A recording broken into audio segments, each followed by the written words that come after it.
Hey YouTube, Time Itself here. Little TDM on Discovery. Going to be using the MAC11, but I'll talk about that some more later. I'd sort of like to kick around a few thoughts about Modern Warfare 3. Now, don't worry, I'm not going to be putting down Black Ops. I'm going to look towards the future and think about what kinds of nice things might await us. Personally, I'm still very much in the wait-and-see mentality as far as Modern Warfare 3 is concerned. Really hoping there's an open beta. Go ahead and try that out and see what I think of the game. But we're still several months out, and so all we have is stuff like Robert Bowling's recent Ask Me Anything thread. And I'll go ahead and throw a link to that in the description. Twice he mentions the simplicity of COD 4, the original Modern Warfare game, and how in Modern Warfare 3 they want to try to get back to that simplicity. To me, the most sensible way to do that is just to start removing the redundant parts of the game. I'm talking about the gun attachments and perks here. To use Black Ops as an example, why do we need both reflex and red dot sights? That's a redundant feature. Take one of those out. Going back to Modern Warfare 2, you had scavenger and one-man army, and the way people used one-man army was essentially the same way that they'd use scavenger. Obviously we're not going to have one-man army again, but you get the idea. In Black Ops, your first perk is really important to deciding how your character is going to play, even so much so that it decides your character model instead of your gun, like the previous games. But the guns still have a very important role to play there. SMGs are still fast, light machine gunners are still slow, and then there's this lightweight perk that makes it so that you move up a speed class, and how that affects everything seems kind of strange to me. Let me put this another way. There are some perks, guns, or attachments, or what have you, that really feel like you need to be running something else specifically in order to do well with that. So an example would be Danger Close in Modern Warfare 2. You don't start off with many explosives, so if you're not running Scavenger or One-Man Army, it doesn't really make sense to be running Danger Close. Or if you're running Lightweight, why wouldn't you run Marathon? That doesn't make any sense at all.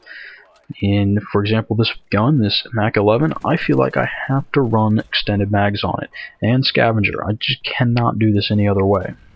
So right there, I've pretty well defined the class that I'm going to be running if I'm using this gun. It's stuff like this that artificially limits the number of reasonable classes you have, and that in turn limits the depth of the game while still retaining a lot of complexity.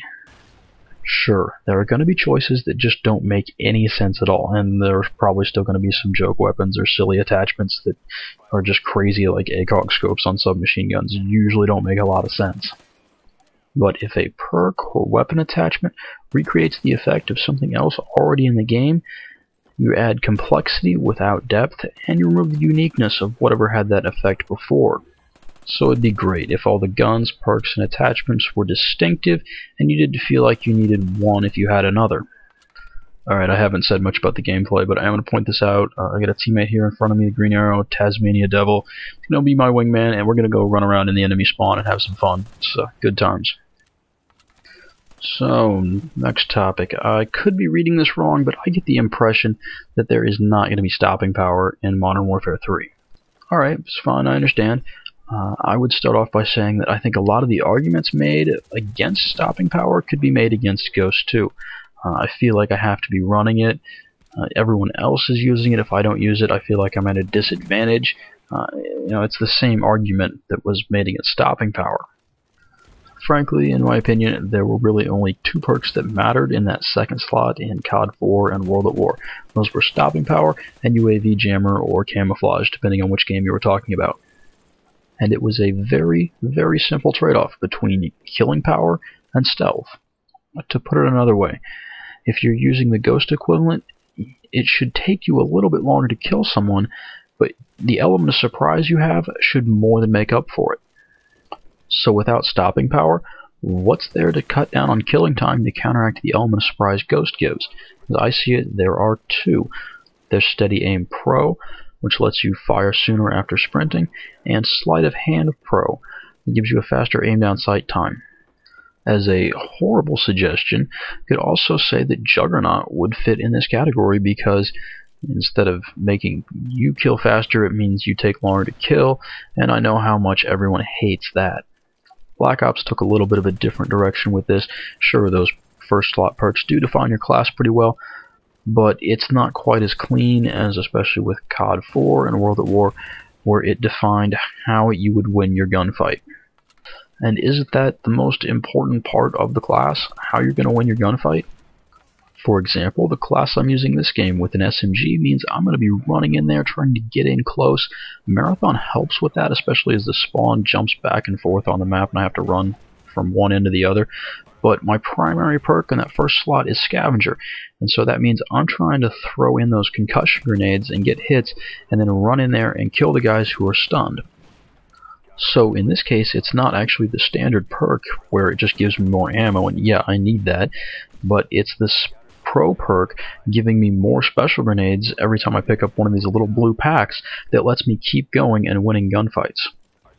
So as far as this tactic is concerned, it works pretty well with submachine guns, okay with assault rifles, but not very well with LMGs or sniper rifles, at least as I would do it. Maybe you can make more out of it than I can. And right there we've eliminated a large set of classes that you wouldn't actually want to use. In the end, I expect we'll see that either the gun or the perk will become much more important in defining how the class plays than we see in Black Ops, where it's kind of a hybrid.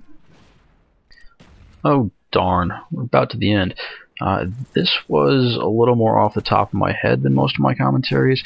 Didn't quite know what to expect, just kind of took an idea and went with it. I don't think I really got to a conclusion, but considering I'm talking about a game that's due out in several months, that's not really a problem. So if it's your preference to sit and ponder over these things, or just forget about them and go kill some more people in Black Ops, or whatever game you're playing right now, that's all good. I did just sort of want to show you this game. Anyway, thanks for watching, and see you guys later.